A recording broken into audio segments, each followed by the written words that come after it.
All right, we got 4 examples. We'll use spooky orange for Halloween. Spooky. Part A, a 3-digit number is to be created by rolling a 6-sided die 3 times. How many numbers can be created in this manner? You need to, in all your probability experiment problems, pretend you're actually doing it. Now, sometimes you may be able to get the answer by writing out the sample space. This is not one of those times because your test is only 2 hours. So we have to think about it a different way. We'll have to actually go right through using the multiplication principle. But for example, let's roll a die. What'd you get? I heard 3 first. Roll a die again. What'd you get? Roll a die again. What'd you get? 2. That's the number 342. So that would be one outcome. So we're going to roll a die 3 times. And whatever we get, that's our 3-digit number. So this is a multiplication principle because we have the first roll and the second roll and the third roll.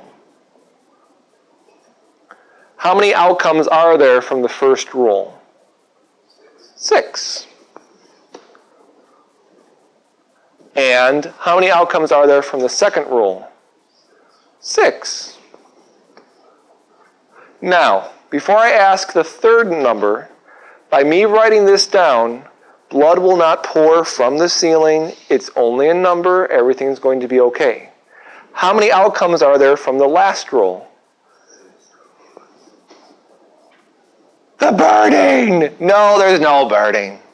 So again, you list how many outcomes you have each time, and you multiply each outcome. So 6 times 6 times 6 is 216. So there's 216 such 3-digit numbers that can be created by rolling a die 3 times. Can I get the principle of that?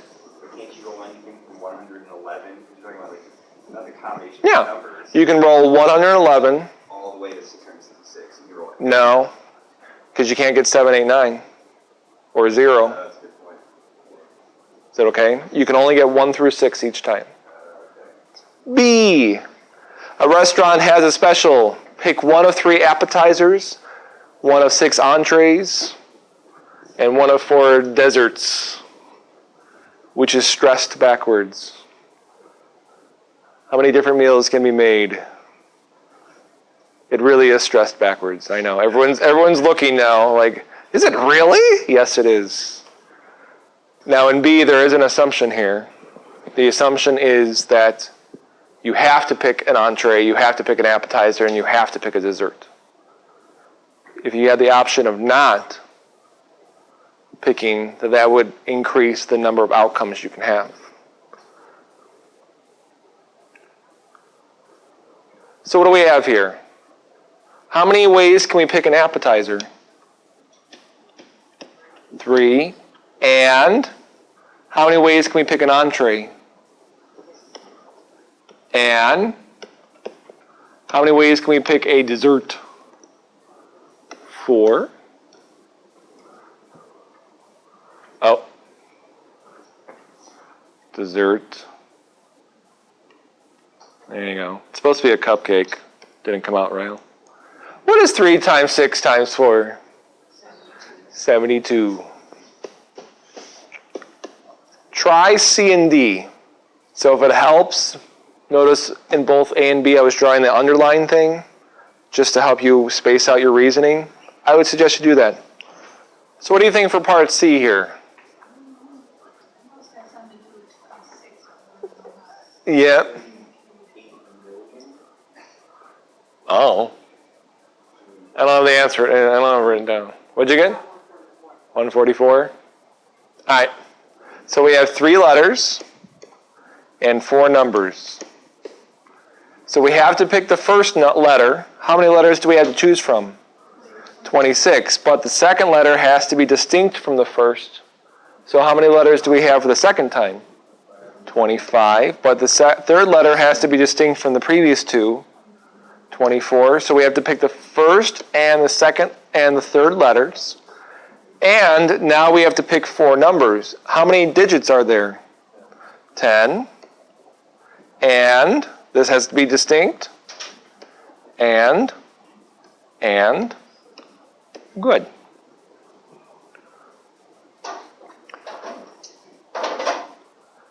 So we have to pick our letters and our numbers.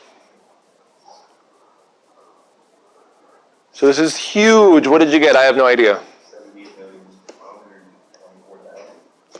78,700,000. I already wrote a 7.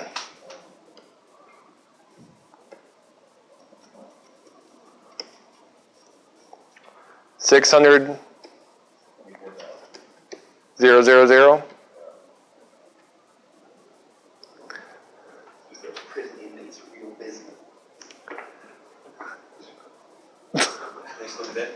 I don't think they do it anymore in prison. Do they? Oh. Well, the population of Ohio is roughly 13 million. Oh, by the way, today we hit 7 billion people on Earth. We have plenty of plates for everyone, is basically what that says. D. Now the letters can repeat and so can the numbers. So how many letters do we have for the first letter? And for the second letter? And for the third? And these are all going to be 10s.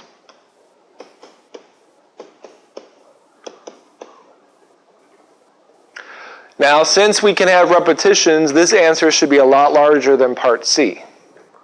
What do we get? 760,000.